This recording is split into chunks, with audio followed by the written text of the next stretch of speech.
Maybe. Is there one? Hi, y'all. Um,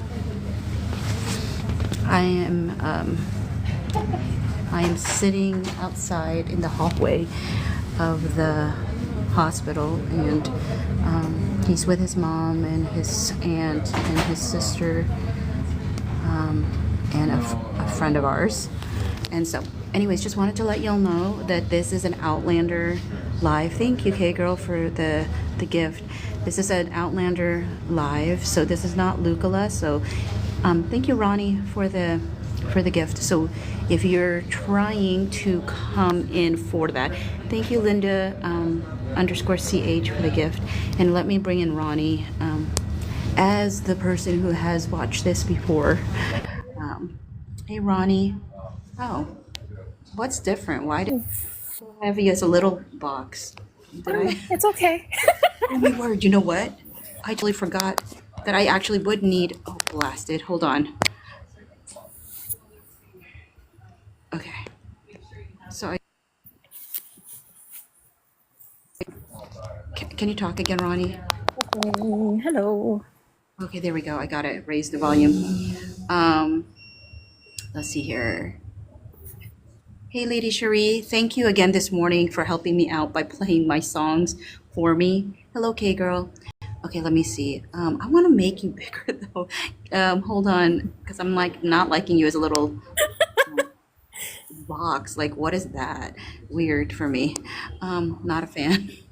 Ah, there we go. That's more my cup of tea. I'm like, why are you a tiny little thing in the corner for me? No way. Hi, Con Con. Johari said, "How are you liking Outlander?" Let me tell you, I didn't realize how tired I was until I was in the room, and I had my laptop on, like laptop here, and my phone, and next thing I would know, I'd just like nod off, and then I was like, oh my word. So I guess sometimes I don't know how much sleep I wasn't getting Yeah. until I had a little bit moment to do it. But it's like it's one of those things where it's just an interesting feeling, because for some of you who might know, like he not stopped, he couldn't drink anymore yesterday. Mm. So like when that happened, it was a few minutes before I was supposed to go on a call at work, Ugh. and I got on that call and just could not even function. I couldn't even speak. The person was like, "That is okay. Like we can reschedule." I am so thankful for my boss, because she understood, and I said I'm taking the rest of the week off because I was not expecting all of that to happen, because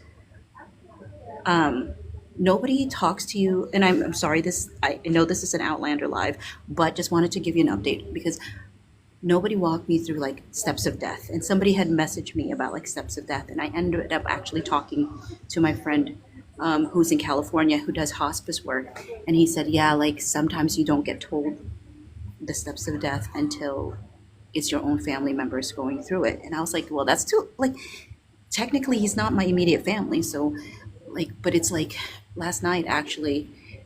Okay, so this morning I had a little bit of a scare, and he actually got mad at me because he's like, "Don't do that again." But I mean, like, he didn't say that because he can't barely speak, but like, he did his own version of that that I understood was like, "Don't, don't do that," was because I freaked out a little bit, because what had happened was he woke up and he did what he could, which was like help.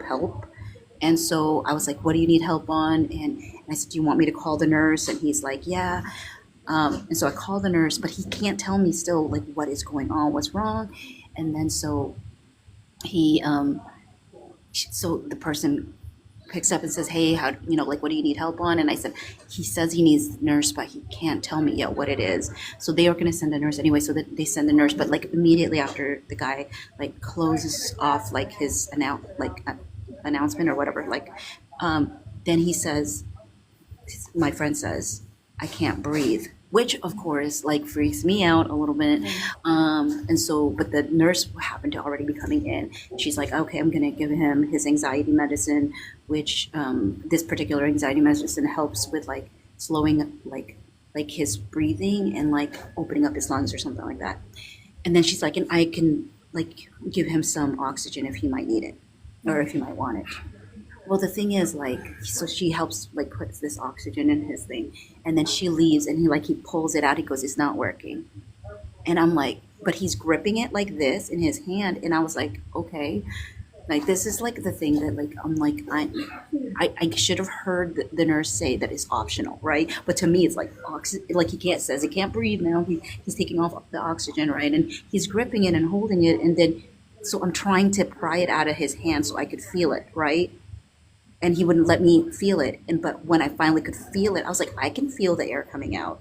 So like she comes back in and she's like, it's totally optional. He doesn't necessarily need it. He might just not like how it feels. It might dry out his nose. And she goes, I'll just give him another like one like an additional dose of the anxiety medicine.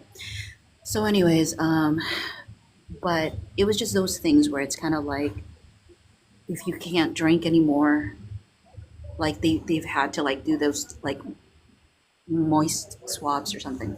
Yeah. Like how long really do you have? You know, is one of those things. And he's barely eaten, and so some folks have given me like some hints of like what could potentially happen in the next few days, or I don't know, so actually after he did what he did with the oxygen, I walked out with the nurse and I said, could you please like how much time does he have? Mhm. And she's like, it's best to talk to the doctor. Um, I don't want to give you any time frames.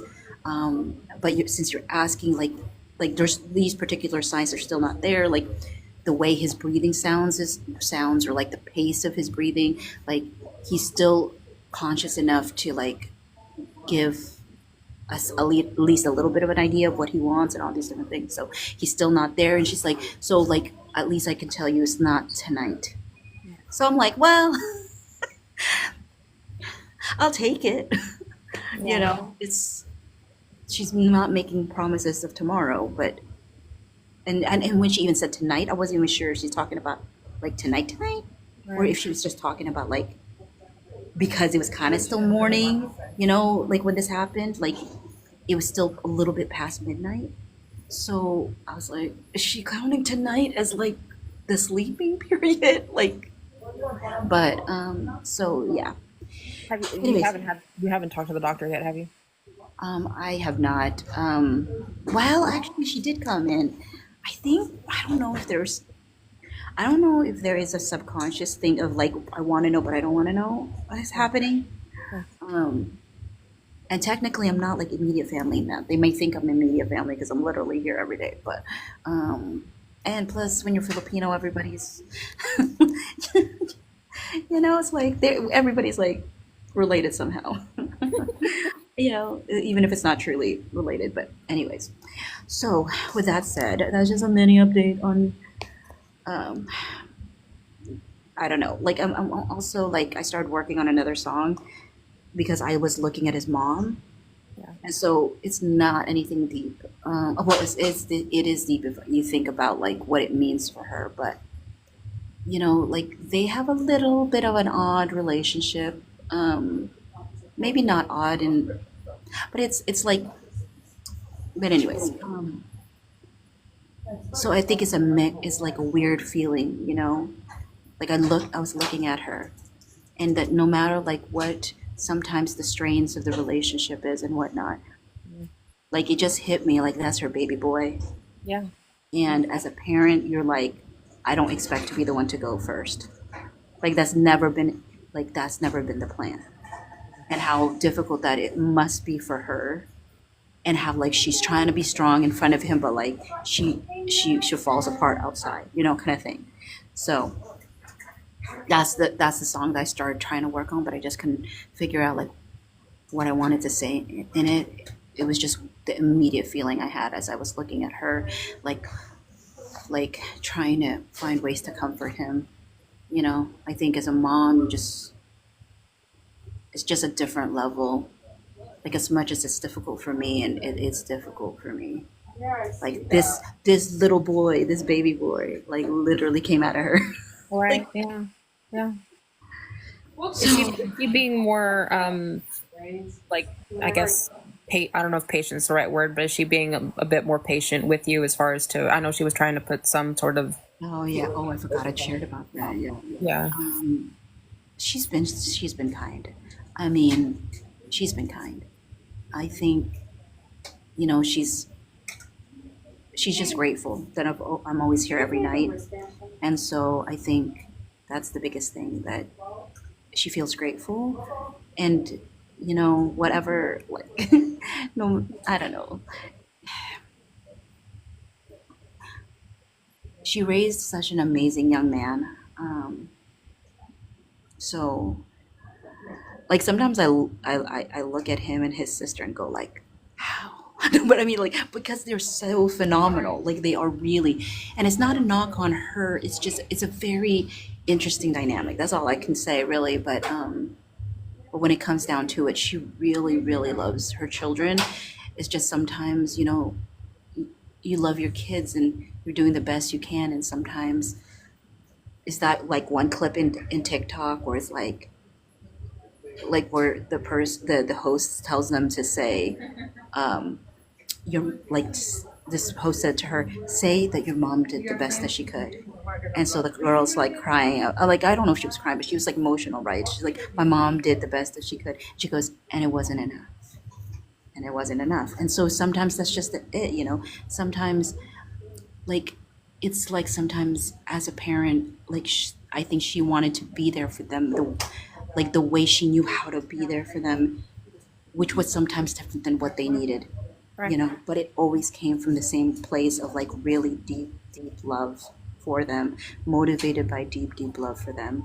And even like their dad, I think it's like, it's hard. He's kind of like an emotional creature, unemotional creature. Sometimes he's very man of very few words. And Yeah. so um, I don't know how he's actually genuinely dealing with it. So I think he's I don't know how he's dealing with it. I mean, he's not there. He's not there very much. Here, I mean, like, no, he's not here very much. But I think it's because like he doesn't know what to even do when Yeah. he's He probably doesn't even know how to process. yeah. So, um, but yeah, no, I mean, at the end of the day, they both absolutely love their children. It's just, um, you got two imperfect people raising two imperfect people trying to figure out how to do life. Isn't that just humanity? The what? Isn't that just humanity? That's just really humanity. Yeah. And like even like me like trying to be his friend and figuring out what like that's why even like when he's losing his ability to communicate, like I don't want to frustrate him because he's trying so hard and he Sure. can't get it out, and it's like, oh my word, what can I do, what can I say? Yeah. But anyways, so there's no good transition into Outlander, so we're just gonna transition right into it. Um, I've managed to watch it. So Outlander episode 3 was The Way Out, and let me see if I can even remember it. And like, feel free. Like, I don't feel like I made as good of notes on this one because there were times where I feel like, did I fall asleep on this? Did I watch this again? But so it starts off with Claire and Frank walking in the train situation, Yeah. and Frank makes her promise to return to him, which I feel like was supposed to be a nod of finding a way to return to him, like in the future, as well as like that situation, that real situation that was happening when he said that, like that double meaning. That's what I got out of that. Here's a question I have for you. Was her conversation? The way that they spliced this scene made me go, what was I supposed to feel about that scene? Was her conversation with Miss Fitz a dream, or did she go back in time to restart that moment so that she doesn't get accused of being a witch? That was just her, I think, weighing out her options on if she wanted to be honest with Misfits or not, and her assuming worst case scenario is that, you know, she's gonna freak out and I'm gonna be burned at the stake. Okay. Because of that mentality back then. So I think Okay. that was just her inner thoughts being shown on screen. Okay. That's what my initial reaction was, but that's what I originally thought it was, and I didn't. But then I went back and was like, you know what? Usually, like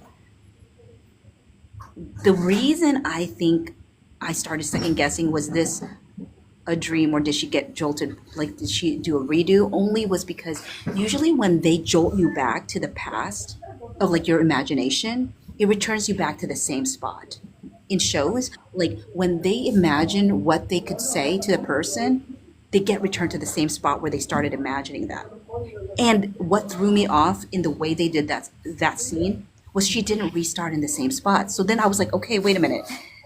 I thought this was her imagination, but why are they starting at this spot rather than the point where she started imagining what she could potentially say? That's the only reason I was like, am I wrong? But anyway, No, yeah, so yeah, no, I think you're thinking well, but I don't think it's spoilers to tell you that any kind of time jumping that happens, it has to occur in specific locations. She can't just randomly do it. so it's got to be like the stone situation, probably. Similar, yeah. Okay, yeah. So that yeah, that's the only reason why I just started second guessing myself. I was like, why did they start there? Okay, so then they talk about the Black Kirk, where demons run free in the ruins, and we get introduced to is it Thomas? Thomas Baxter? Or Tamis? I don't. I wrote his name like the way it was written on the screen. I forgot how it was said. Was it Tamis? Thomas? I Tamis? can't remember. But anyways, nephew of Misfits. Then there's this scene with Mackenzie getting mad at this tailor for wanting to hide his disability, and or like, are you like you think I'm ashamed of my legs or something like that? Is what. Oh yeah, right. Um, and then he invites Claire. Like she ends up working. And he's like, "Are you ashamed of my arse too?" It cracks me up. Um, but Rena's like, I just want to talk about Jamie. Look, look, there's a whole lot of plot being created here, Rena. So, let's see here. Mackenzie, yeah, after she gives him a massage and his like lower like spine to help out his legs, he invites Clara as a guest to listen to this. Is it Galwin? Not Gilwin. I don't know. I think I said Gaelic? Galwin. What? Galis? Are you talking about Galis? Is that no? No. The Gwylllyn. Gillum. No. The bard who was going to sing in the hall. Oh, the bard. Yes. Sorry. Yes. Yeah. So it gets invited to go to that, and that comes back later on, which I feel like really like revs up the storyline in a lot of ways in the tail end of the show or the episode. Then that girl, how do you say her name? Long hair? No, not long hair.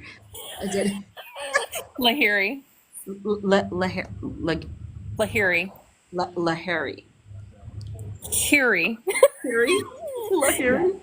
Lahiri. Lahiri. Yes. Okay, Lahiri. Sorry.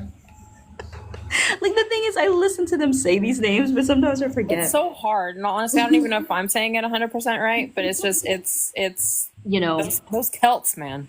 yeah, I'll tell you. Like people will tell me in the chat because I'm always saying names wrong. Yeah, Johari is saying Leary? Leary, Oh, so I don't know. Leary. Okay. Oh, Leary. Don't they call her Leary? Okay. Just go with that. Okay. There we go, Leary. So obviously has had a crush on him since she was very young. Yeah. And then Claire sees her making out with Jamie, and then like later on, she teases Jamie about this, and she claims it's out of jealousy of their intimacy, not because she was jealous of like the interaction. She was missing her husband. I'm not saying that she's not telling the truth. I'm sure she is, but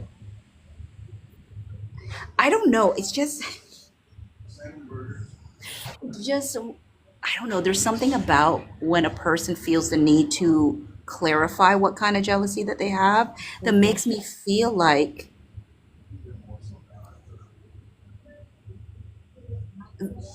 I mean, I don't know. I can't pinpoint it. So I'm like, okay, maybe it's totally fully about missing intimacy with her husband.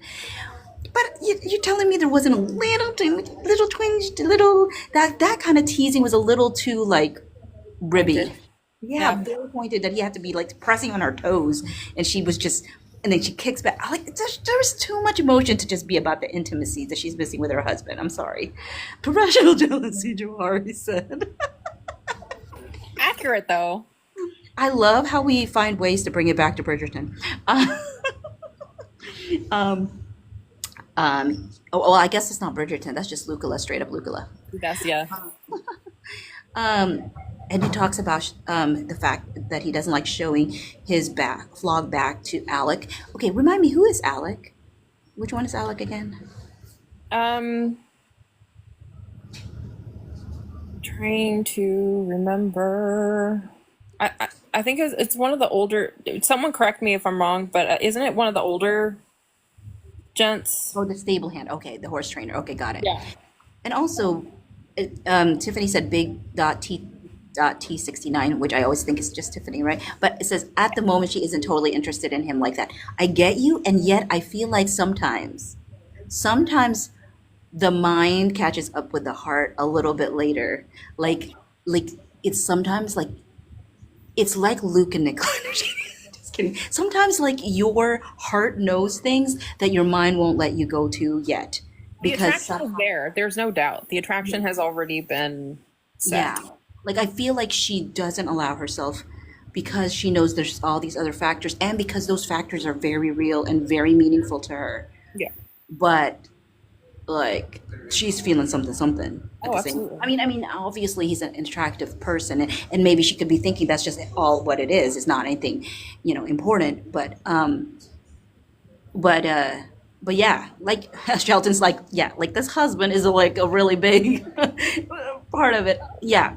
And I think that's the thing. Like I think her mind won't let her go there because she is trying to be faithful to her husband, who doesn't currently exist at that time, but exists at the same time. So totally get that.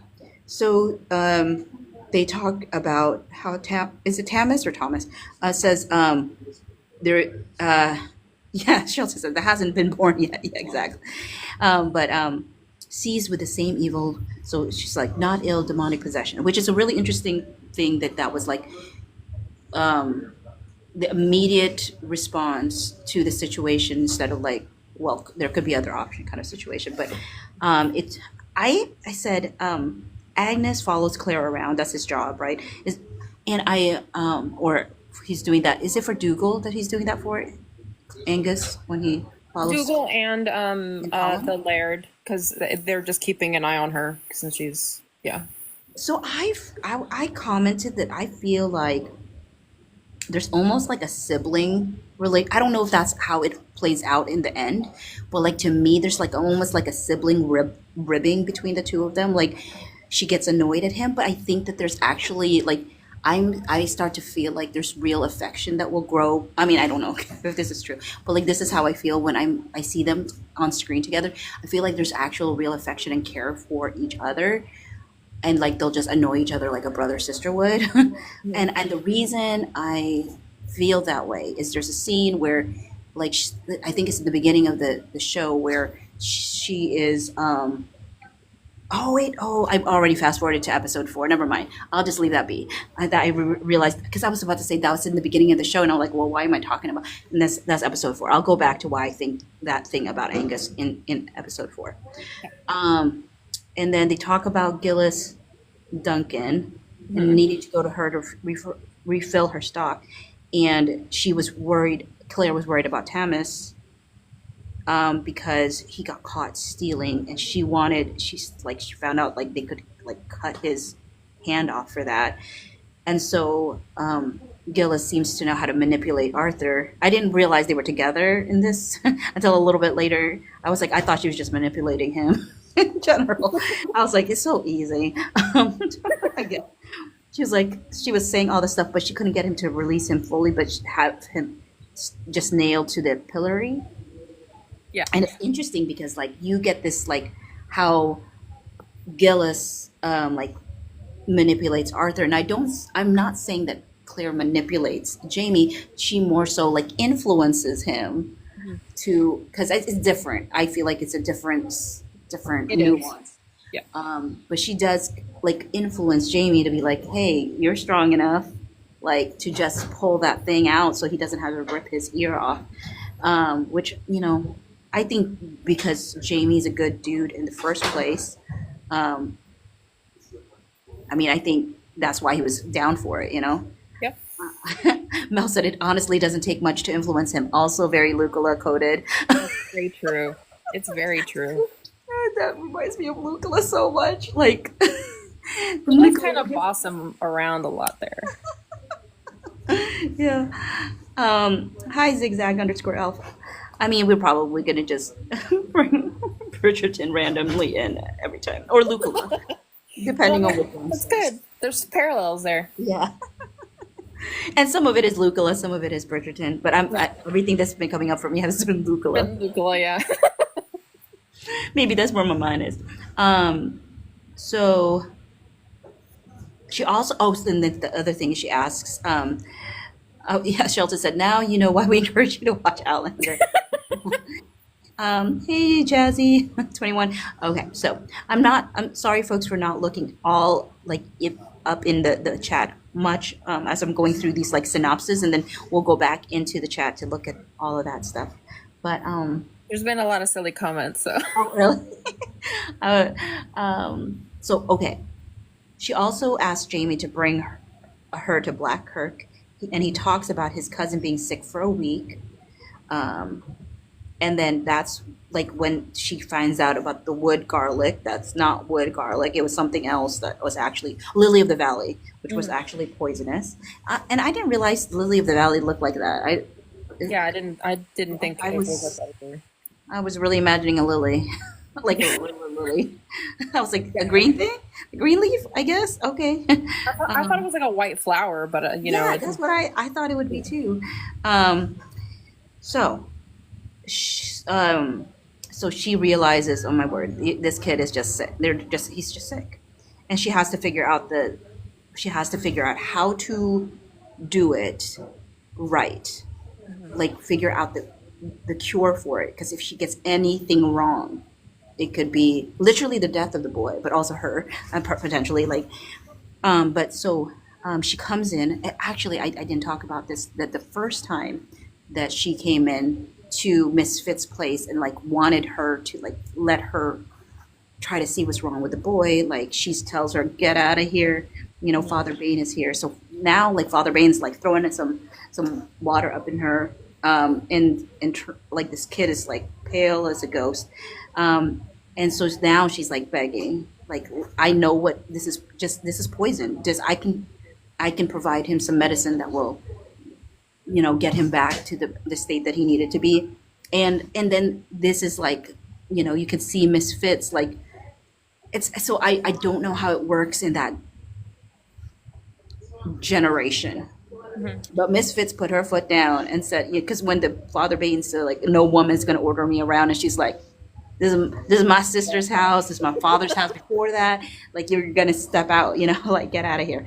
But he doesn't get out, actually. He witnesses her actually, like, and right before she actually gives Tamas the medicine, he says, I smell the vapors of hell on you. Yeah.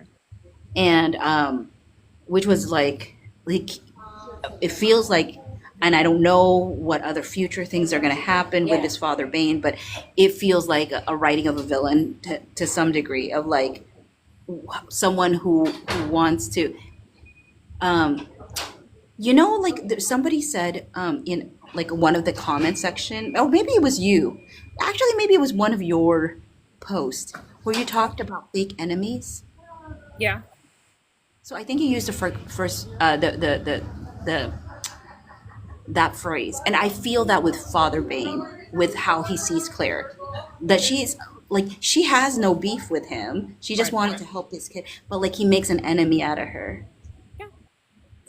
But like it's like a one. I mean, I don't know if it's gonna be one sided because I don't know how that's gonna all roll. But like at this moment is one-sided. She just wanted to help this kid out. Right. And the way he just like went in on her as he's leaving, I'm like, okay, very interesting. We can see, and also this like friction of like, how faith plays into it, but like, is it really faith? I mean, sometimes, and it's hard because sometimes there can be like a mixing of of of power that can sometimes pervert faith. Oh, sure. Absolutely. So it's like the purity of the faith is lost as somebody's like, and I don't know if that was what his fear was. Like, you're coming into my territory, people are not going to come to me anymore, or they're going to go to you instead. So a bit of like losing power in there. So it's not really about.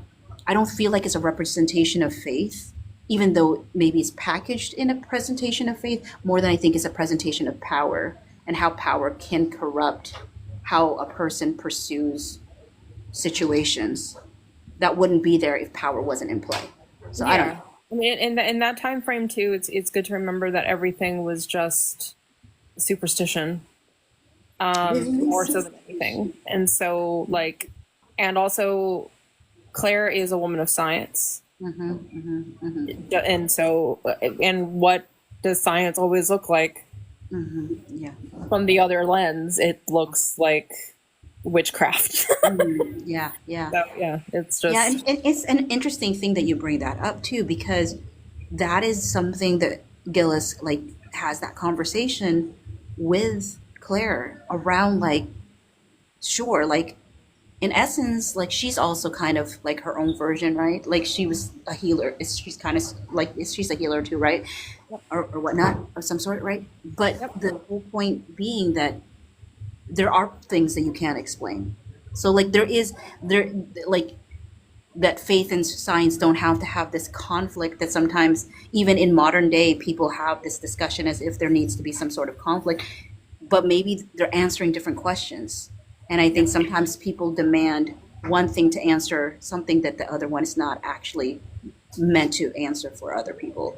And so the more that people think it has to answer the same thing, the more I think the conflict exists versus understanding that they have a place, both faith and science have a place, and sometimes they overlap. But like, I think I've just found it very interesting, which is like, but don't you feel like, um, you know, there's some things that you can't understand, like it defies your understanding. As she's talking to a woman who's literally living that out, right? And so Right. she's like, I get it. I'm like, so that even has the conflict of her mind of like what she has always believed to have. There's some sort of reason, but yet she's literally living a situation that in her mind doesn't make sense. Um, so I mean, I don't know what the age difference between you and Rena are, but apparently she wants to be like you when she grows up. I'm Um, trying really hard not to. um, but this episode, I like it because it ends up. Oh, she's an old soul in a young body. That's what Jazzy 21 said about you. So that bard that was singing. So this is when it all comes full circle at the end of this episode because Jamie's translating it for her. And like literally it's her life at the moment. I'm like, okay, you're gonna give us the whole thing. So we know we have to go back to the stone. We know that like you can go back to the place, that you were before. Um, which like okay, obviously like no spoilers and I don't know what's gonna happen, but to me it's like, okay, if you cannot time travel without going to the stones, if she got back home, because let's say she got back to the stones and got back home, like wouldn't that mean she made a conscious decision to go back to the stone to go back again? I don't know. I don't know. And I don't know if that's true or not, but to me it's like then what's the situation that like when you got back, like had too many things changed at that point that touching that stone wasn't as appealing as it was before, or if you did touch that stone, went back and it's like you wanted your old, literal old life. I don't know. I feel like it's too early for me to it'll spoil too much. Like, I want you to experience learning about the time traveling part of it Okay. in time with the show, because there's a lot of different details and nuances in order on how those dynamics actually work. Okay. For me to drop everything to you right now, then it's not going to be as meaningful of a process for you to learn just all like the little nuances that actually go into them traveling. Okay. So it has to be in the same place, but there's there's criteria when they're in that Yes. place. Okay. Yeah, there's criteria, there's manipulations, there's things that there's a whole bunch of different stuff that we start learning between the seasons and as they go back and forth. I think the main thing to take from that song and that story that was being sung is just to learn that there have been people who have done that before her. So therefore she's not the only one. Are any of them there Uh that she I can can get say some insight with? I can't say. Okay, okay. Just wondering. All right. Because I mean, whenever I hear like somebody else's, Sorry, oh, I'm so busy. no, that's okay. So Thank you. when I I was, saw I was, you- I was just fine sitting on the floor. Really. Oh, ouch! Now my knees. I realized maybe I didn't. Sorry. Yeah, no, no problem. Oh yeah, I forgot. Oh no, no, it's okay. Thank you. I appreciate it. I was sitting on the floor, so one of the nurses was like, "Do you want a chair?" I was like, "Oh, sure." And that was like before the live started, so she's like, "It's 36 minutes later." So she's like, "Oh, sorry, I forgot about you." And I was like, "Oh, I mean, it was, I was ready to sit on the floor. I was fine with that." But yeah, so when you said like there's other people who's been there, then it just makes me think if other people's been there, they got to still be there. But anyways, um, okay, so then we're going to episode 4, The Gathering. And so this is where I made the note that I feel like Angus is learning to truly care for Claire, kind of a sibling relationship type, just annoyed with each other. So the reason I thought that was she was doing this hunting game. She ends up tripping and falling, and he stands over her in his kilt and like said something about like if she had seen something, and then she's like, yeah, something I can't forget, unfortunately. Yeah. I don't know how she phrased it. Something catch your eye. Oh, something catch your eye, and she's like something like she couldn't forget, like, but not in a good way kind of situation. So I was like, that's such a sibling. I mean, not obviously, not hopefully your sibling is not necessarily, Yeah. but like, you know what I mean? Like, it's just like there is just this like playfulness, but like annoyed playfulness, like which reminds me of siblings, but not necessarily exactly siblings. But He's just an annoying bro. yeah, yeah. But I just do feel like they will learn to appreciate each other just because they're around each other a lot. And so I think they get to know each other in that way. And he really isn't like he seems like like a normal, like he's just doing his job. Yeah. There's a lot of the groundwork is still being set within these first 4 episodes. Stuff starts to kick off a little bit more, and more kind of character evolution starts happening like episode 5 on. Okay.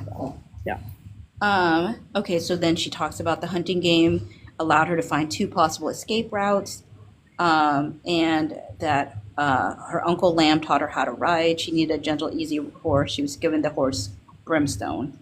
I mean, I wrote that down, but I don't know if I have any additional thoughts or if bringing up her uncle Those are Lamb. just facts. Okay, yeah, because I was like, I'm not sure if that had really anything extra, Yeah. except letting us know about her uncle Lamb, and just a relationship we have. And then Gillis surprised Claire with a visit, and in that conversation, she said, "Sometimes you find yourself on a path you never expected. Doesn't mean it can't take you to a Bonnie place." Okay, what is Bonnie? Bonnie is like, guys, it's like good or beautiful, right? Okay, okay. So really, so when Jamie called Leary Bonnie, I thought he said Boney. So I was like, Yeah, okay, she's Bonnie Boney. Bonnie Lass is pretty girl or beautiful Oh, girl. okay. Yeah. Okay. Because I was like, and then I realized that's not how Bonnie is spelled. So I was like, what's Bonnie? But also she says Bonnie here. Esmore 31, we are talking about Outlanders episodes 3 and 4 of season 1. Okay, and then this is when I started getting sleepy, and not because of the episode, just because my body was tired. But Honestly, it could have been because of the episode. it says something about Dougal. I think Dougal promises loyalty Yeah. to his bro. Well, everyone is there from the surrounding, I think clans, is it, to honor Column and basically, bend the knee, basically, Mm, to okay. his lairdship. Yeah. Thank you. That's the word, Mel. Fealty. I feel like I deleted something because I'm missing some notes. Blasted. Um, so hopefully I'm gonna remember the rest off the top of my head. But I said that Dougal saves Claire from a gang of folks that wanted to do things to her, but While she then was tries trying to to get escape. payment from her for doing so. I'm like, dude, it's like that one situation with this one person who got saved by an individual from having that happen to them, and then that person did that to them. Mhm. Like, it's like, okay, that's messed up. Like, that's literally messed up. Um, Men be menning. yeah, like, hopefully that's not being a man, though. But No, anyway, but I mean, in this particular case. yeah, okay. Because I was like, no, like, oh, gosh. Um, Alex, sorry. I was gonna say the bear, but it's the boar. That was Yeah. there. Yeah. There was Jamie also makes a commitment to stay loyal. Okay, so okay, because she's trying to run away, he accidentally, I don't know if he trips on her or he like, did she trip on him like She when she tripped was on trying? him, yeah, when she was going into the stable. And then is it the same gang of men that came back? No, it's another group. Dang, all right, so there's just multiples. Okay, and then so they, They all look the same, yo. yeah. But he tries to protect her again, but then they have to go to the thingamajiggy, whatever. Now this is like when I'm like literally falling asleep, so I don't remember anything else. I do remember that some guy, I think, and she calls him Gordy. So he dies because of a boar, Yeah. and Dougal, I from everything that's happening, seems to be very close to Gordy. It means a lot that she helped him find peace in like imagining like meadows, or I forgot what he had imagined. Yeah. So like before the final scene where he invites her to, not invites her, but tells her that she'll be traveling with him, Hmm. as like a thank you for what she did. He has this, like, he plays this game that I guess he taught Jamie, and he beats Jamie in it. I mean, no, Jamie beats him in it. And I was so tired. I don't know the significance of this game. Is it just a game? It's just a game. I think Dougal was just getting his emotions out from the passing of his friend out on the field. Oh, okay. And Jamie is perfect for that because he knows Jamie can take the brunt of that. And Jamie was all for it too. Like he had that little glint in his eye. But I genuinely think that it was just Dougal because it was right after they came out of the woods, and I think he was feeling a lot, and that's why that happened. It was just him getting the exertion out. Oh, gotcha. Okay. That is helpful. Mel said it's okay, Phoebe. I didn't finish watching the episode. LOL. I mean, I genuinely didn't know if I was going to. Like, I was like, okay, there's different people coming at different times, so I feel like, you know, because different people are coming at different times, I can find a minute or two. And there's, ugh, God, he is so dearly loved that there's always people, sometimes too many people, overwhelming. Like, so we have to like stagger it. Um, let's see. Yeah. Tiffany is calling out a specific detail. Oh, big dot TT. Oh, well, yeah. Well, okay, Tiffany, why did you change your name to this It's just thing? ridiculous. I'm like trying to understand. Was this an accident? Or did you really mean to do Nothing this? Tiffany does is an accident. She does everything on purpose. Because the only reason I ask is because a lot of people have accidentally changed their names and had to wait 7 days because they thought they were changing something else, and then for some reason it's stuck as their username. So I'm like, every time somebody changes their names, like, is this on purpose? um, but yeah, just to be clear, Jamie did not bend the knee. That's kind of an important takeaway. Hmm. Yeah. Okay, Karen T said, did Phoebe get the part of Jamie pledging? I mean, I remember it makes a commitment to stay loyal. Hmm. Oh, it was for fun. Okay, you did do it on purpose. Okay. Um, okay, Maha said, yeah, it happened to me too. I thought I was just changing my link. Okay, he pledged loyalty. Yeah.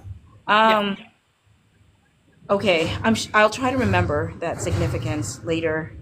Um, Yeah, and there's a lot of undercurrent stuff. Like someone did bring up that their that aggression that Dougal displayed on the field, there is some underlying stuff under there, but at that particular moment, I definitely think there was an emotional aggression just coming out because of all of the emotion that happened inside the woods.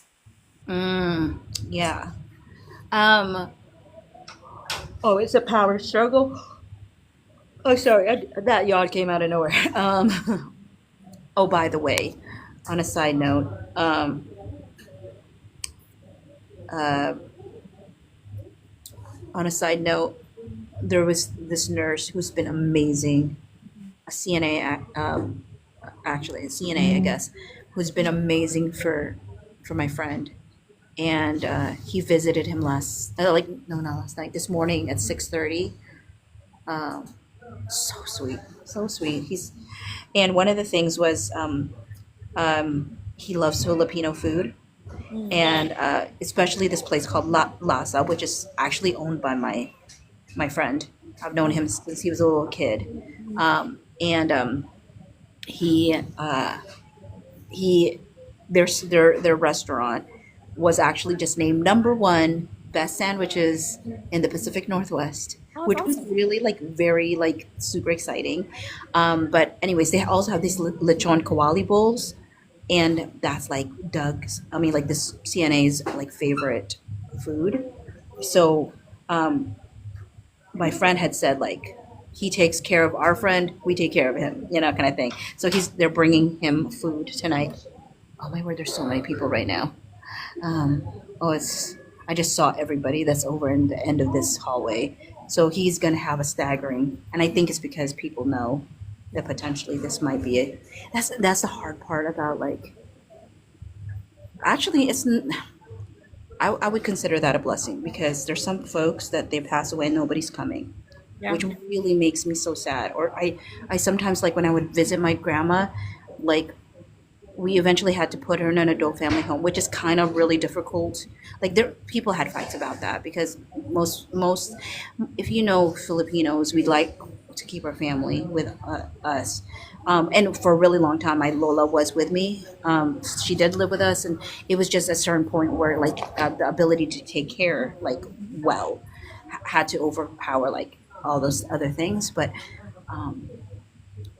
like we would visit her often. Like I would visit her every day. It helped that it was just like right next door. but but like there were people that nobody visited ever. And I was like, that's so sad. It is sad. It is sad. It's sad to think about too when like you just start analyzing life and it's just like, Yeah. but yeah, no, our Latino culture is very similar to Filipino culture. So yeah, I've got my two old fogies with me at all times. So Yeah, yeah, that's right. Mel said sandwiches, panini. Oh, little how we always Mel. bring it back.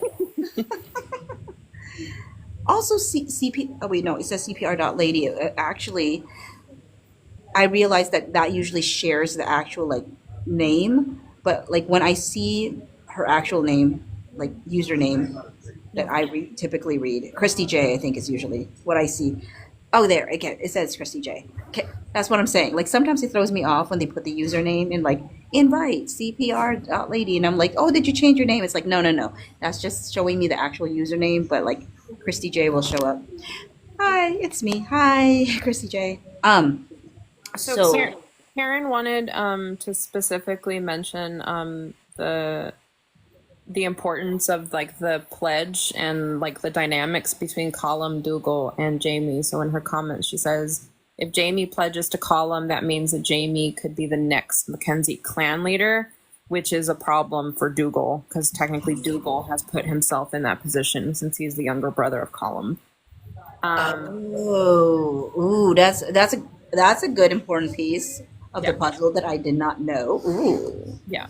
So oh, that was what Murtaugh was telling Claire when all of the shenanigans were going on in the room. Yeah. You probably dozed off in that point, which I don't blame you, because it's a I very probably did, to be honest.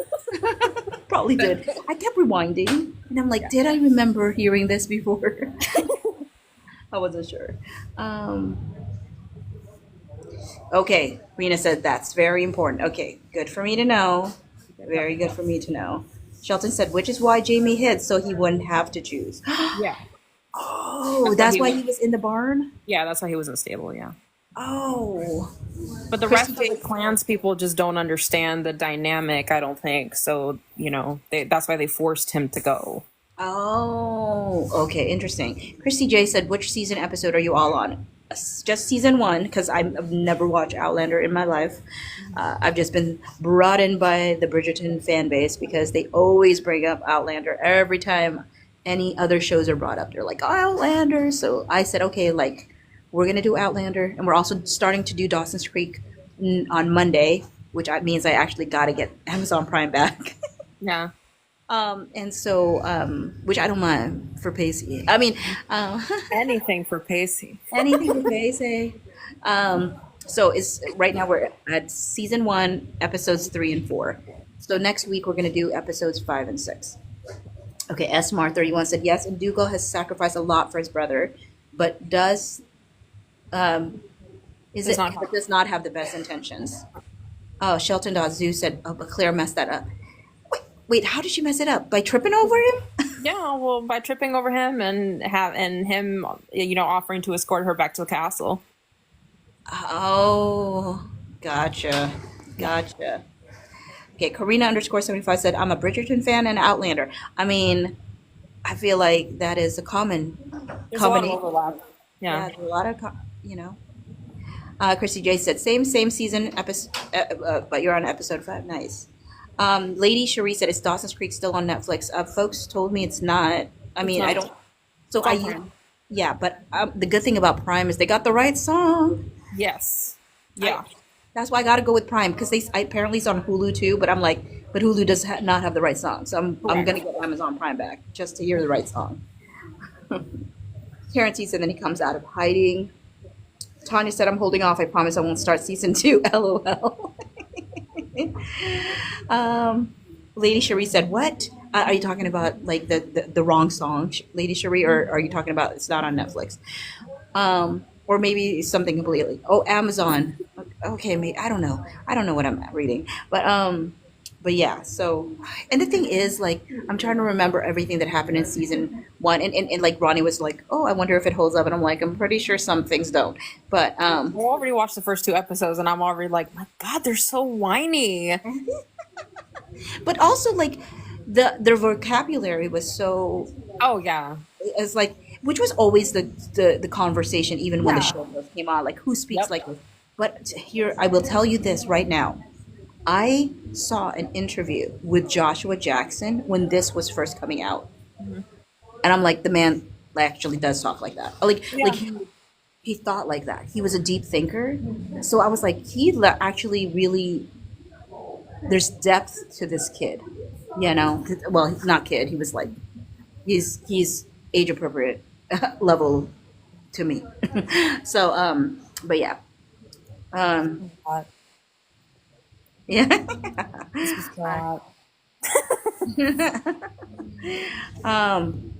Let's see here. It says, Maha said season one Outlander I've watched too many times. I love their natural chemistry. Oh, okay. Lady Cherie said I don't feel like getting Prime or Hulu again. Oh, I hear you. I had stopped my Amazon Prime, and then like I forgot like there's all these other things. K Girl said I watch on Amazon for Song. I started. Shelton.zoo said luckily Colin accepted his alternative to bending the knee and they danced. Okay. Okay. Oh, you know what? I think I'm not fully awake. So he did bend the knee there. Wait. But bending the, okay, they both bent the knee, right? Okay. What was I supposed to remember that I already forgot? That They Jamie both. didn't necessarily like he pledged his loyalty, but he didn't outright, like did the same thing that the other Mackenzie folks did. Oh, Because okay. if he had done that, then he would be next in line. We Okay, can't so he kept claim. himself from doing that so that Dougal could be. So there wouldn't be a conflict with Dougal because Dougal Okay. was basically like, if you go back to just rewatch that scene, you'll notice that there's so much tension just because they're all waiting on bated breath on what Jamie's going to say. Because if he Oh. says something very specific and he says exactly the same that everyone else is saying, then Dougal could technically just cut his throat right there. Oh wow. And Okay, so on definitely and so fell forth. asleep. So there's a lot of tension in the scene. Okay, I definitely fell asleep then. I thought I had gone back, rewound to try to grab, but like none of this is jogging my memory whatsoever. So I probably really Well, need to watch that. also just as a callback, because not anyone who isn't necessarily familiar with one the author, but also just like the little details of watching the show for the first time. Diana Gabaldon, the author, is they did a little cameo for her in that Oh, scene. She's like on the oh, balcony, and I think she does say a couple things to Claire. oh, interesting. Okay, Yeah. very interesting. I did not know that. I don't know how she looks like. So Tiffany says, just stick with Outlander. It gets so much better. The first few episodes boring, kind of. Well, I mean, if Ronnie like went for 4 episodes and didn't look at it until 2020, I can hear you. Karina underscore 75 Here. said, I haven't seen Dawson's Creek in years. Blast from the past. I actually also love the movie Blast from the Past on a side note. Shelton.zoo said he didn't take the oath. Rena said, "Oh, Botch, he's going to be a long 8 seasons for you." Oh, Lordy, why? Karina underscore 75 said, "As long as he was on Macland." What's that mean? As On long as, Mackenzie. yeah, but what does that mean? As long as he was on. Hang on, I'm scrolling back.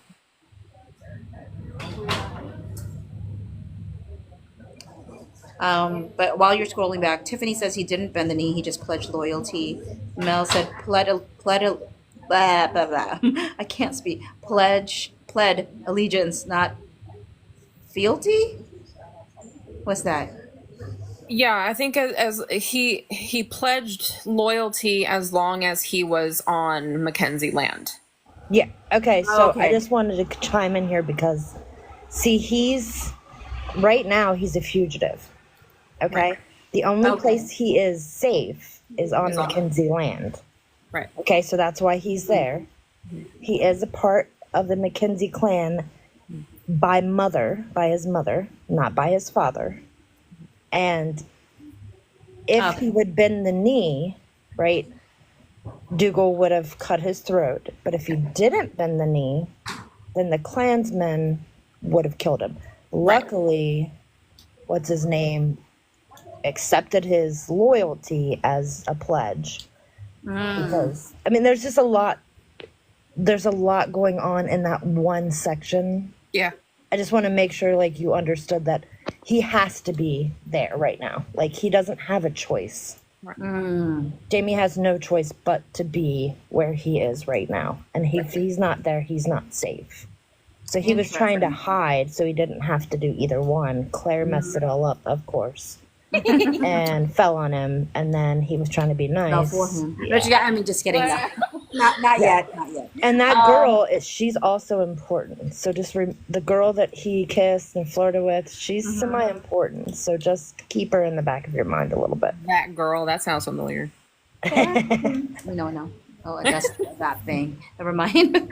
Yeah, just the girl that he kissed, and Claire, got semi-jealous. That's what I'm Yeah, saying. so she's Yeah. semi-important.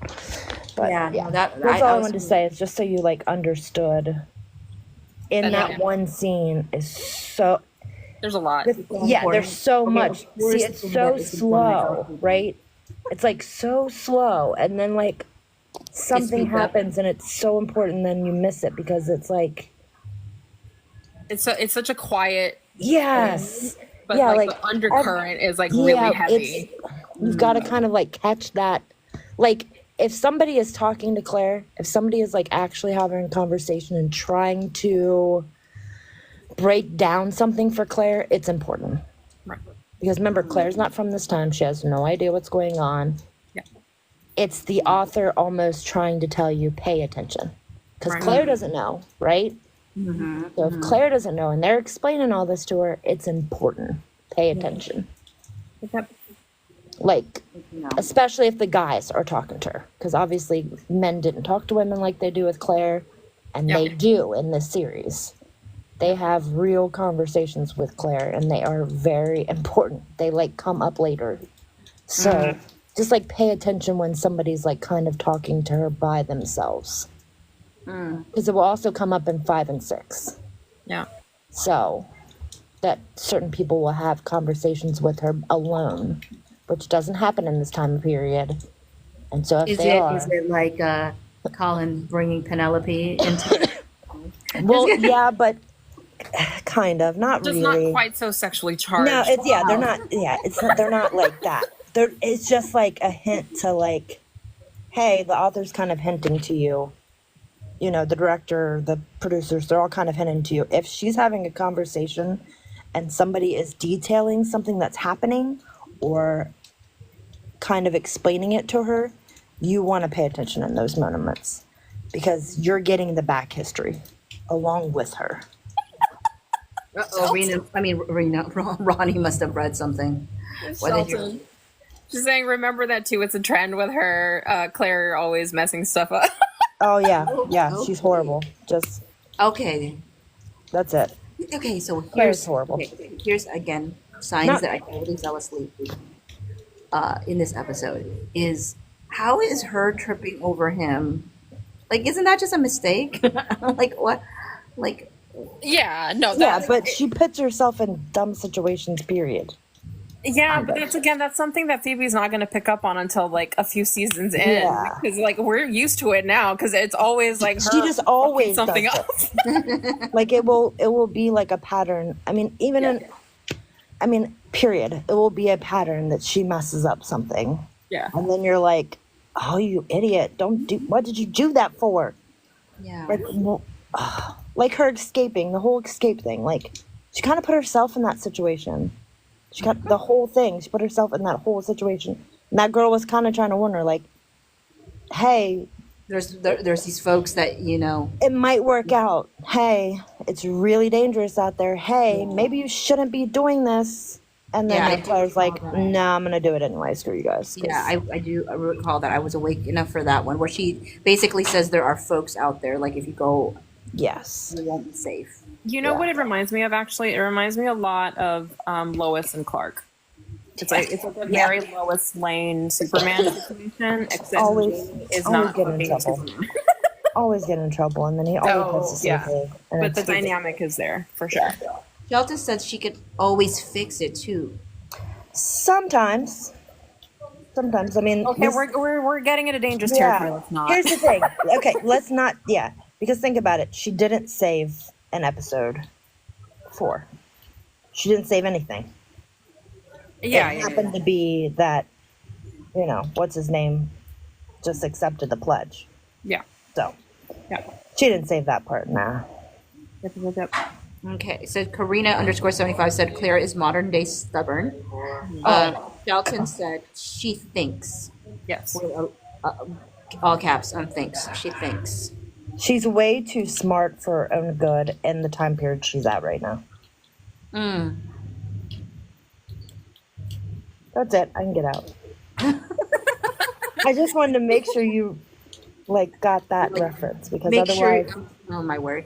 Like when I went to because it will, do this, I'm like these so are tired things still. that I think the author and like the producers are trying to kind of like get your attention, and because these first 4 episodes are semi boring or slow Slow. compared to what we're used to. Okay, Yeah. maybe they're not slow to you, but you have a lot else going on too. So I don't know. It's gonna it's Yeah, this, I this mean, is like one of those shows where you kind of gotta like pay attention a little bit because things will oh come yeah. I back. mean, I'm trying to write notes. That's why I was like, but You're like so the good at it. Like you catch everything. Like you and Ronnie catch everything.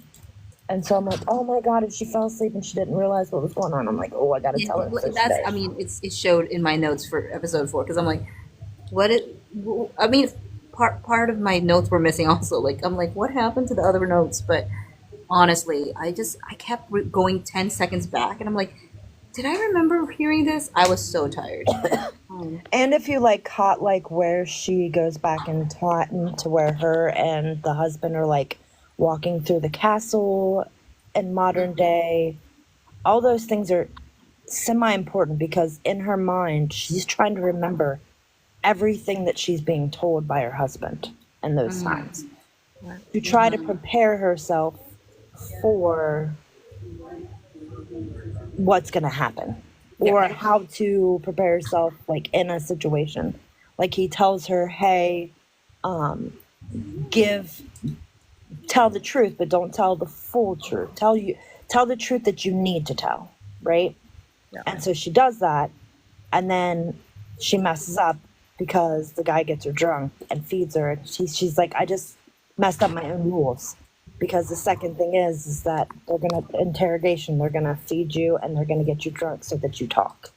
Oh yeah, I remember So this. that you guys already discussed that episode, but what Yeah. I'm saying is like those are the things that like I don't know, I loved about it is that she's trying to her mind goes back and forth. Yeah. I like that part. Sorry. Well, Rena said when I watched it live, me and my coworker would spend Mondays theorizing, just like Bocce. I don't know if I even Yeah. said that right. It's like a theorizing. Okay, here's a question for y'all. I originally put this for like 90 minutes because I thought there was 4 episodes. But do you think like it's like better as like maybe in just an hour? Yeah. What's your Yeah, I mean, That's it's up to totally you. yeah. I mean, it can just be organic, just based on the conversation. I can tell you as the episodes like hype up, you may have more to talk about. So there might be some fluidity in the timeline as far as to how long these take, depending on how Yeah, much. maybe I'll try. It's like sometimes I get into my brain and I just want to share all the things that I picked up on it. But maybe I should just stop and actually read more comments along the way because I'll have notes. So I could see in real time like how people are taking in Yeah. like the things that I'm sharing and if they're feeling the same way I'm feeling or if they're feeling something else. That sometimes maybe I'm like, oh, don't. What if they're gonna say something that's gonna get me like thinking about something else and like, but I have notes so I could go back. Yeah, And I mean, I can say that everyone that's in here right now has been really good at not putting in any spoilers. When we first started with episode 1 and 2, there were a little bit more lax, but that was like at the start of it. So that would be the only thing that I would be worried if anyone accidentally comes in that doesn't know what we're doing and starts dropping in spoilers. yeah, But Yeah. yeah. I agree with Johnny. Jesus Christ. I called her Rena. You call her Johnny. What's going on? What the heck? Oh my god. Why? Why? Johnny Bailey on your mind? No, actually, Johnny Bailey. my daughter's good friend Johnny was supposed to come over, and I guess, I don't even know. These are texts coming up on my phone as we're talking, and so I guess that just, I don't know, sorry. Sorry, Ronnie. It's okay. I should just call you Johnny from now on. But yeah, I just wanted to jump on just because I wanted to, I don't know, put my 2 cents in. But that's it. But I agree with Ronnie because, again, as it gets into it, there's way more to talk about. Yeah. Way more. I mean, these are just foundational like Yeah. Yes. They're still setting the groundwork and everything. episodes. Yes. Shelton says it's gonna get better, like episodes 4 and 5, Bridgerton better. Yes, they get. I mean, I like the first 4, but again, they're foundational. So Yeah. And yeah, the thing too is like Tam's been saying, the spoilers are just so intricate that it would just be really, really bad. Like you get one spoiler and it just unravels. Like it's like a whole tapestry just. So yeah, it's big. yeah, yeah. That's why I probably shouldn't even be up here. But I'm on episode like 5 or 6 right now because I couldn't stop. I watched all 4 today. I told Ronnie last night, like, I haven't even watched them yet. And I watched them, and then you guys hadn't started yet. So I'm like, all right. And I just started watching 5, and now I think I'm on 6. I really should probably stop, but no, I don't know if I can. Kristen Marie said it might help if you can do a banner or something that stays up to tell people topic and no spoilers. There you go. How do I do that? I know one time I tried to remember that one live where I made myself really tiny. Yeah, I remember that. Stop. That was hilarious. No, I just remember the video you did the one time, and you were like perfectly in like somebody's like hand or something. You were like itty bitty, and like it was just your head. Like you literally looked like part of the video. Oh, that Somebody one. pointed out like the Phoebe's there, and I'm like, where? And I'm like, oh my god, look at little Phoebe. Let me tell you. I got inspired by Ronnie one day when she did her post, and I was like, where in the world is Ronnie? And I was like, oh, that's fun. I got to do that on my videos. But then the one that everybody was like, wow, Phoebe, I couldn't even find you in this one post, and Ronnie could. I was like on Nicola's boob, apparently. But like, I literally lost myself. I'm like, where am I in this post? So like everybody In her cleavage, it was like perfect. everybody's post was like comments were like, wow, you really hid yourself well. I'm like, so well that I don't know where I am. Like I didn't know where I was. Ronnie had to tell me where I was because I'm like, Ronnie. How could you not know you were between the mountains? I was trying. I was between the mountains. I would have known. I didn't know how small it could go. Yeah, it gets tiny. I didn't know it could get that tiny. But all I know is I tried to make it tiny, and the next thing I knew, I was like, where is it? Well, those aren't small mountains, so. We got it, Shelton. Yeah, Shelton said the Claire can always fix it comment was supposed to be full of sarcasm. You just couldn't hear it. And the thing is, Yeah, I that's probably funny. could hear it if I knew Claire better. Yeah. If I didn't, Yeah. I didn't read that into it. Yeah. She's just extremely smart. Or thinks she, well, okay, she thinks she's very smart, right? She definitely has more confidence than most people, period. Especially in the time frame she did come from. I mean, it's not like she came from like the 2000s, you guys. She came from like 1945. And even then, she was a very, very, very confident woman. in Yeah, I that mean, time she period. was already ahead of her time. And Way, so yeah. to have that woman go back in time, Was unfortunately, also like it goes to show, because a lot of people like always think about like, oh, how different would it be, you know, if I could go back in time, and like how successful would I be? Like, it's so dangerous for her. Claire shows you that it's not. It Yeah. is not. It's not good. Don't do it. Yeah, like she's so out of her depth. She's so bad. 4K MK said Claire started to drive me crazy. She caused so many problems. Yeah. Also, on a side note, Mel was talking to Gay Girl about Once Upon a Time. Did you say gay girl or K girl? Gay Girl Okay. said, Once Upon a Time. I haven't started. I'm going to watch all 4 on October 5th. It says, but Once Upon a Time, I used to love that show and watch that show. And then it changed. Like something changed. Like one of the seasons, like everything changed. I feel like. So I Probably can't. the same point I stopped watching it. Like I mean, I think they like when I said everything changed. I feel like everything changed. So, but The in plot changed. Like so. instead of it being like they started doing each individual like stories, if that makes sense. And that's, I think, when they kind of lost me. Like, I liked when they like all kind of combined and it was like I would madness. say that I loved the I will say that I loved the a particular love story with a perceived villain, or well, not perceived villain is a villain, but like I did love that love story in essence. But anyways, that's beside the point. Getting lost in the sauce. K Girl said we are doing a rewatch live on the show. Oh, you are. Yeah, that was the next plan. Oh, okay, nice. Um, I wouldn't mind rewatching that show. Oh, but like, look, if I'm struggle busting 2 episodes, I know, dude. I was and just then like, that's what I breaking told Gossip them. for two, I'm like, okay, let me see if I can do this. And it's so funny. It's like, it's just 2 episodes each. Like, I don't know what my problem is, but like, oh, actually, I do know. You have a lot Right on now. your There's a plate, lot Phoebe. going on. And it's not a Phoebe, you problem. have more on your plate. You like literally, yeah. Yeah, like, it's such a weird thing because I'm like, it's a weird feeling because it's like you don't want the plate to be lifted because that means something. Right.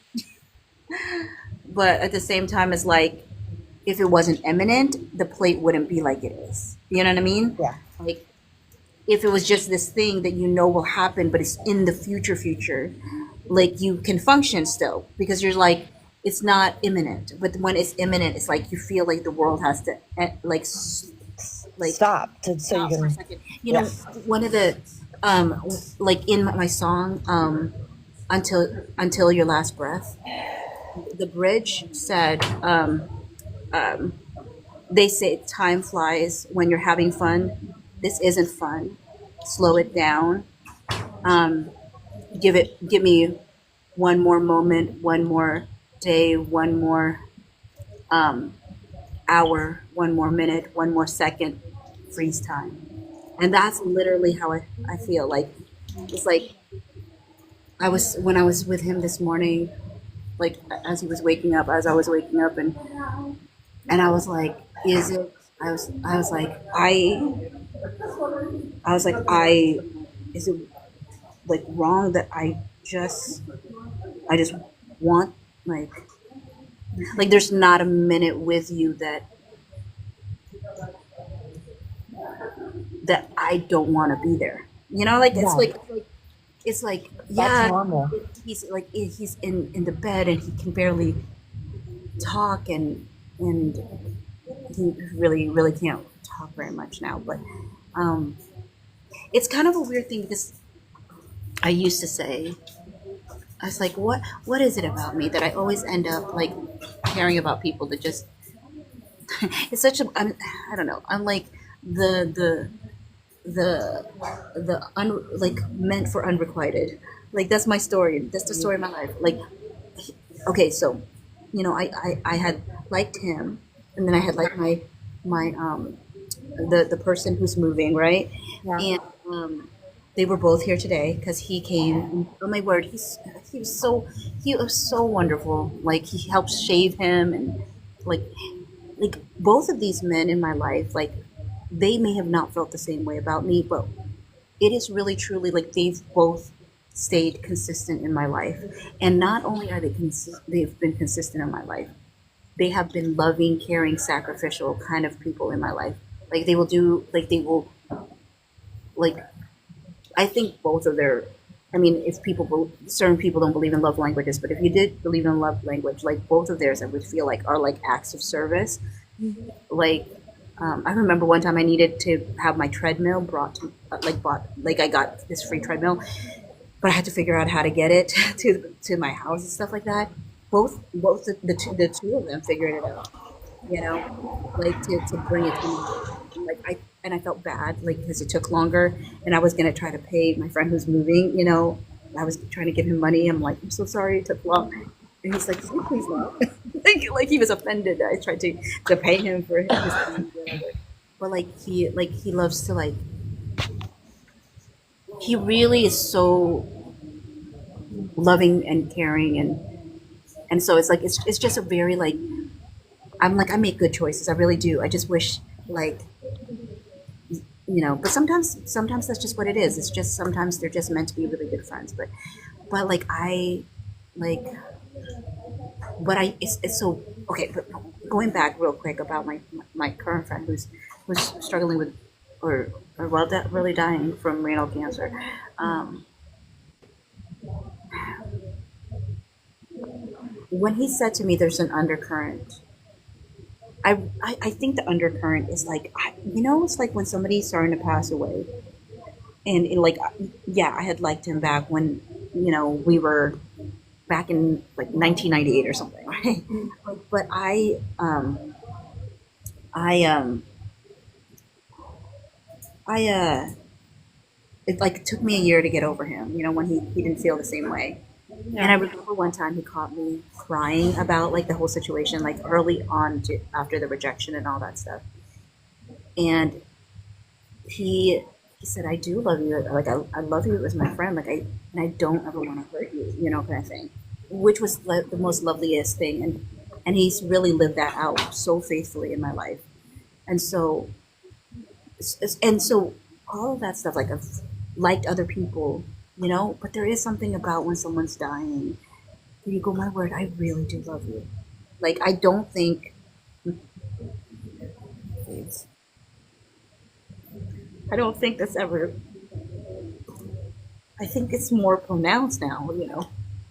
Now now that he could be gone in any day potentially. Um. So. So. But. Um. It's. But no. My point being is, when I was younger, I was like, it was a very twisted thought. It's kind of like very morbid thought. But I said, I just want to love somebody so much that when y'all hear this, you're going to be like, "This is super morbid, Phoebe." But um, I said, I just want to love somebody so much that if we got married and the person, like some accident happened, and like I have to spend the rest of my life taking care of that person,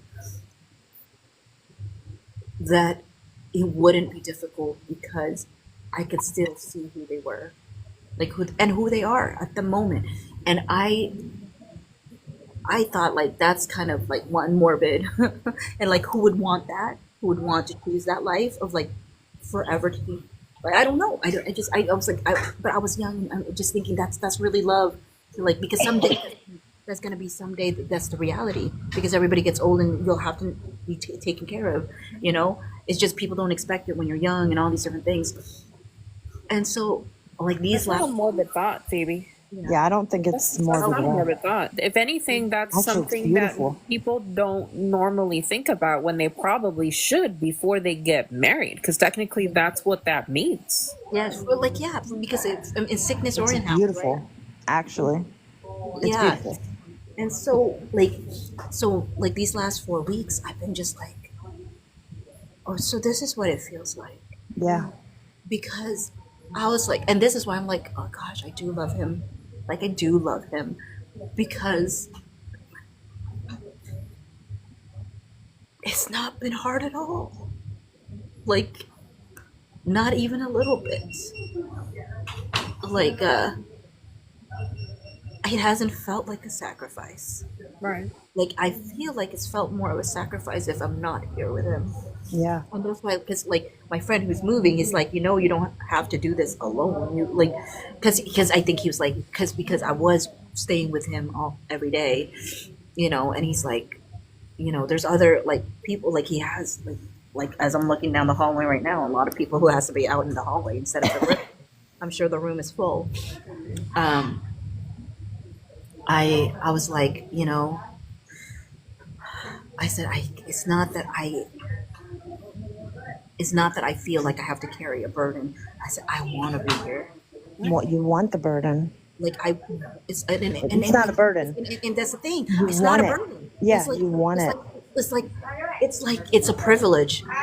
Is a privilege for me to be in his life. It's a privilege to be with him And It's a privilege to get the chance to be there, period. Yeah. I mean, My mom died suddenly in her sleep. We did not get the opportunity to say goodbye. Now, I've had several other people who got very sick, and I was able to spend hospice with them and spend days and nights at their bedside. And sometimes I wouldn't even go in. Like, my grandma was really sick. Like, she has 7 kids, so there's a lot. And I would just, and I had a baby. Like, my daughter was 8 months old at the time, and I would sit in the waiting room.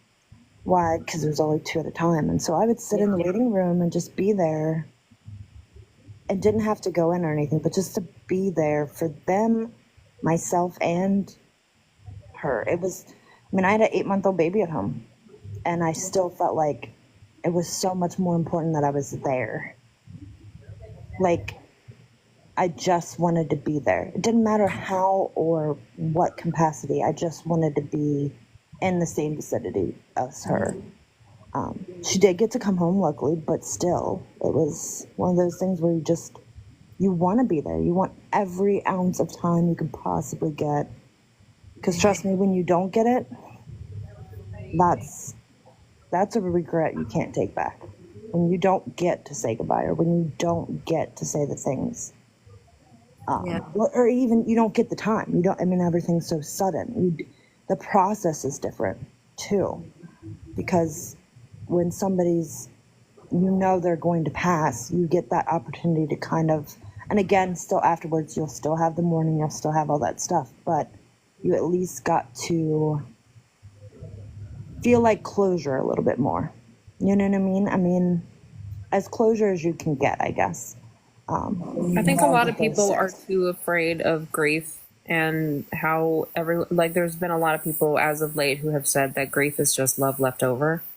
And I think, at least for you, Phoebes, I think if you find any sort of silver lining in the tragedy that all of this actually is, once things settle down, is the fact that he gave you the opportunity to have all of these realizations. Yeah. Because it is a form of, not necessarily closure, but he's giving you these moments of like reassessing your history and reassessing the things that you want for yourself, and all that your relationship kind of signifies. I think it's a huge thing that you're experiencing right now. Yeah. I will tell you this too. I think about 2 major things that have happened because of him. Right? I have this TikTok. I mean, I've had TikTok. But again, right, it was born out of like wanting to text his sister. His sister obviously has more important things to do. And at that time, like, I didn't know how fast it was going to be. Like, obviously, I didn't know how fast it was going to go from like finding out in June. Literally, I started doing this June 5 because he found out, or he told us June 1st, right? So I needed to talk to people about Bridgerton. This is how this platform became what it was, because in essence it was because of him, because if he wasn't going through what he was doing, then this AI generated songs and ending up with like the Lucula songs that I've created, and like how much people love the Polaroids of You and Me song, like that's born out of him too, because I wanted to find a way to express how I felt about him and put it in song. Yeah. Which then made me be able to express other things I felt about other things. So in a lot of ways, like, if anything ever happens with my TikTok, like, or writing songs or whatever, like, that's a little bit of his legacy in me. And in a lot of ways, I mean, there's a lot of legacies he's left in my life. Like I'm like, oh my word, like if like funeral or whatever, if like if they open up the floors and they're like, say so, like hopefully I just am able to like talk, because I want them to hear the words I have to say instead of being like I don't want to be that. I want to be very clear. By the way, can I tell you thank you for putting that out there to us. You have Which one? no, like all of the songs you've put out there. Oh, but To share those with us on such a personal note, I don't think you understand that you touch other people by doing that.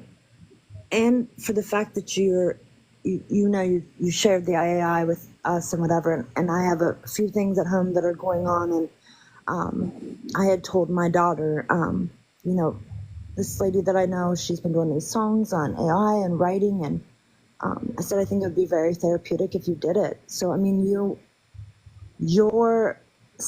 but your thing is something that you're able to give to us, but I'm also now passing on to my kid who really needs it. You that's know so what I mean? awesome. Like, Yeah. and these songs are touching people in a way I don't even know if you can fathom. Yeah, I don't think I can. I mean, honestly, I'm so happy that they're therapeutic for you. Like, yeah. when we talked over the messenger thing, and you said you were doing this, and then I heard the first one, and I was like, oh my God, this is brilliant. This is such an amazing thing. Like, they're beautiful. God, they're just, thank you. Thank you from the bottom of my heart Oh, for sharing it with us. You have no idea how much, like, it's meant for me personally. So, thank you. Yeah, no, I was said to folks like I'm not as a writer, I'm not necessarily like there's some great writers around like depth and extra meanings and like layers and all that stuff, and I'm like I'm really straight to the point. Like this is just literally my songs are just like this is how I feel. It's just straight up like I what my songs are hopefully are like let's connect on a human level, and the human level doesn't necessarily have I'm like I'm not looking for people to necessarily feel like oh that's a and some folks have given me wonderful compliments around my songwriting, but what I think like the greatest songwritings do is connect people and make people feel like they're not alone, and they can feel like they can relate, because even some of the songs I wrote on a like a romantic tip a little bit. Okay, like oh, okay, even the Lugala fandom song that like I put it to a dance beat. When I started singing, um, you know, like we've had our ups and downs, our lows and highs, times we've screamed, times we've cried, um, at times when we felt like giving up. That those lines were about Lugala. But gosh, when I was singing it, I was like, that could be with my friend right now. There are there's been highs and lows. I mean, like there's been ups and downs and highs and lows, and times I've screamed and times I've cried and times I felt like giving up. But and then obviously the rest is very legally coded, so like it doesn't translate as well. But there are some times where I hear my own lyrics that was about a very different thing, and it comes to life in a different way because my situation in life is different. And I'm like I'm hearing my own advice or I'm hearing my own thoughts. Like that's why like my song "You Are Good God," like that song has had different men attached to it over the years, Yeah. but it has meant the same. Like that, like I was like that is a universal like sentiment I will always feel until I, if I ever meet. I don't know if I will ever meet anybody that will reciprocate what I feel for them, because it's always like one of those things where it has to be both. You know, like again, so grateful and so thankful for the friendships I have. And when I say the friendships I have with my friend who's passing away, my friend who's moving away, like I have never felt such a weird thing. This is why I think I have like some people are like if somebody rejected me, if like they weren't interested in me, I could never be friends with them or whatever. I don't know if people say that, but I think some people do. But for me, my richest friendships with these men like like they so many men don't stick around, I think, Right. because if like I've had folks that talk about like how men don't know how to be friends with someone they're not like going to pursue things with or whatever. So to be loved by these two men, and and when I say loved, like they really loved me. They Yeah. really loved me, and if I've ever needed anything from them, they would drop anything to be there for me. Um, I was if, gonna if say you're lucky. You're very lucky. It's. I know that it's not the love you thought, but I don't think. I mean, I guess you probably do, but you're so lucky. You are so lucky, and I think that probably is a testament to you yourself, because I think that most women would be bitter and not want that relationship with that person. But the fact that you were able to put that past and like move on and look at what you've built with these two men. Like, it's so rare and so amazing, and you're lucky. They're lucky to have you, and you are so lucky to have them. Yeah, I mean, These it's all things about the don't fostering, happen. right? the, It's all I'm sorry, about it's all about what you're fostering. Yeah. yeah, I mean, literally, like I remember somebody says, like, why would you want to be friends with this person? And I said, because I For, enjoy them. Like for I all the literally, for I all was the like, reasons you loved them. For yeah, all the like, reasons you loved them. yeah, exactly. Because I was like, oh my word, like when I think about everything I would miss out on just because this person didn't feel anything. Like, I mean, like again, I do think the majority of, I don't know if it's a gender thing necessarily, but I think many times people are like, it hurts too much. I'm not saying it didn't hurt at times. I don't, I'm, and all I know is like I didn't miss out. I didn't. If I look back in my life and said, if I had cut off these two individuals in my life because like it didn't feel the same way or whatever, um, gosh, my life would not have been as rich as it Right. has been for me. Yeah. You That's what know? I was thinking. And I really think it's a testament to you.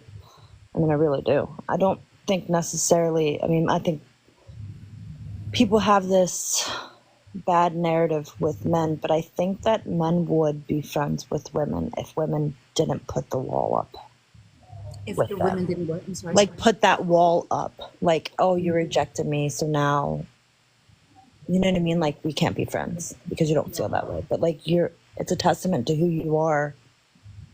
I mean, everyone can see it. I mean, everybody can see you're an amazing person, amazing friend. And the fact that you put all that aside and look at how rich your life, like you said, how rich your life was. Like, God, I'm so happy you don't have to imagine what your life would have been like if you wouldn't Me have let these too. men in. You Me know, and there's so many people out there that don't do that and do, you know, bitterness and hold on to it and don't hold on to these relationships, because love comes in different forms, and it can be the purest thing, period.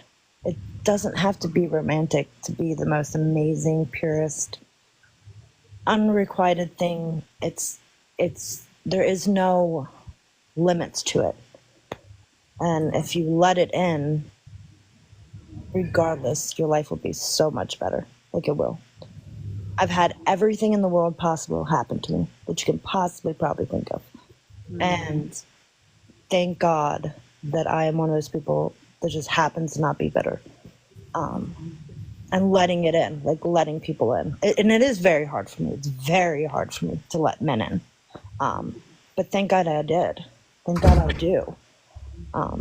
Because I wouldn't be in the relationship I am now. I mean, I'm sure it's probably really hard for him because he's like, you're really rude and mean to me sometimes. But you know what I mean? Like, it's like, thank God, like, that I, let him in. Let love didn't make all those situations make me bitter towards love or towards people. Oh And it my shows God. me you. There was this very old, like old, like Christian song from, I forget who sang this song, but she sang this line that said, and don't say it's love that broke your heart when you trusted someone. Um, believe in, believe in love always or something like, and don't say it's, I don't remember the rest of the lyrics, but I just remember that line. And don't say it's love that broke your heart when you trusted someone. Because love's the victim, not the crime, is what the Aw. line was. And I have always loved that lyric in that song. Well, that's beautiful. Yeah. So don't say it's love that broke your heart when you trusted someone. Because love's the victim, that not the crime. And and that's what I've found in life, right? It's like sometimes we may like get it bound up and think that that's the source of the pain, but really that's the source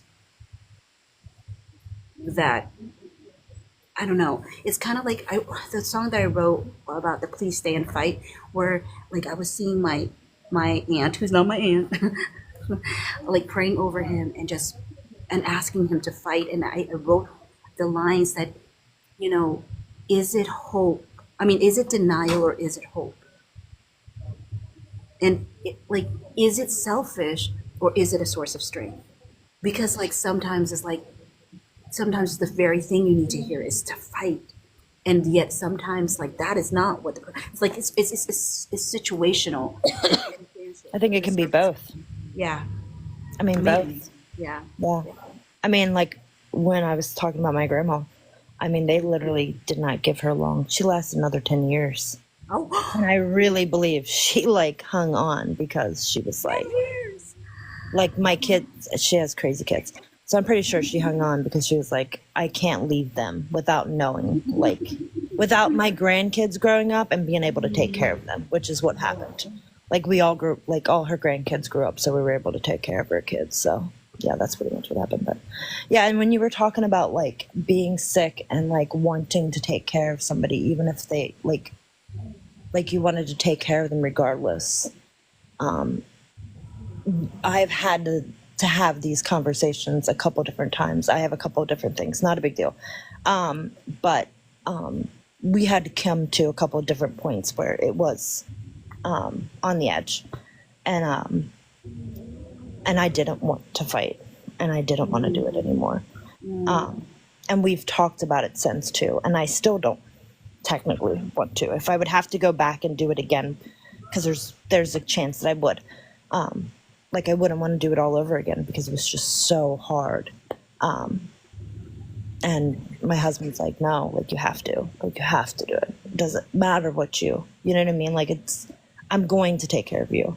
Cause I'm very high risk for stroke too. So like, you know, we have those conversations because I think they're important to have. Like what would happen if something happens and those things happen?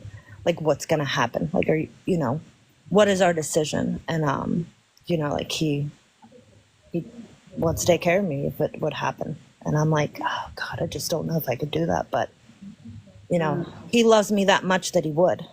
Like he would give up the rest of his life to take care of me and wouldn't be a burden. Like he would love it because he's with me. Like Yeah. that's such a beautiful love to have. Like for somebody to give up that. That's good that you know that. Yeah, well, yeah, we had the, yeah. Yes, it is. It is. I was gonna say, I don't think enough people have those conversations. Yeah, well, like I said, like my mom passed away when I was little, and I've dealt with a lot of death in my life. And I've been sick a few different times in my life where it was crazy. And my sister's very, very, very sick. So we kind of are open about these situations because we kind of have to. It's like we know what the risks are that I have, and we know the path that could possibly happen. So it's something like I don't feel like we can kind of deny. Like there could be I might have to have like a heart, a valve transplant. But because I would have to have a valve transplant, I have antibodies that would probably like reject it. So it wouldn't take, Right. which would mean that you can't live off of one valve. So like these are conversations like we have to have because eventually in the future, it doesn't matter. Like I won't be able to live on my two valves. Like I won't. Right. And then all the other stuff we have. So And he hates death. He hates death. He hates talking about death. And I'm one of those people that's like very realistic. Like, look, these are things that have to be in place. I have 2 kids. I have to know where they're going to go. I have to know what's going to happen. And I have to know if they're going to be taken care of and who's going to take care of them and how everything's going to be laid out, because I don't want what happened to me to happen to them. Right. Yeah. You know, y'all, I'm probably gonna end this live. I'm sorry. I apologize. No. I'm just a little bit concerned how come they've not gone in at all. Like, they've been out there for a bit of time. So I'm like, who is in there? And why are they not doing a switcheroo? So I want to check on him to see how he's doing. I mean, even if it's like just quick in and out. I want to say to y'all, thank you for like, thank you for being with me through this all. Like, I really do appreciate everybody. Thank you for vulnerability. Thank you for your honesty. Thank you for helping distract me at times. And, you know, it's a really great community. And I know that sometimes there's outside drama that we don't even care about that tries to seep in. But, like, I'm just thankful, like, at the end of the day, like, thank you. And also thank you for those that are giving gifts. Like, at the end of the day, I'm so grateful for each and every one of you, because I think, you know, it is the friends we make along the way. Like, that's what at the heart of fandom is. Like, we make connections with each other, and I think you know, we all needed it. Is that the dog? Oh my word! The CNA nurse is here. Okay, I gotta go. I gotta give him his food. Okay, Thanks for bye. letting me on. Bye. Sorry, you guys. Bye.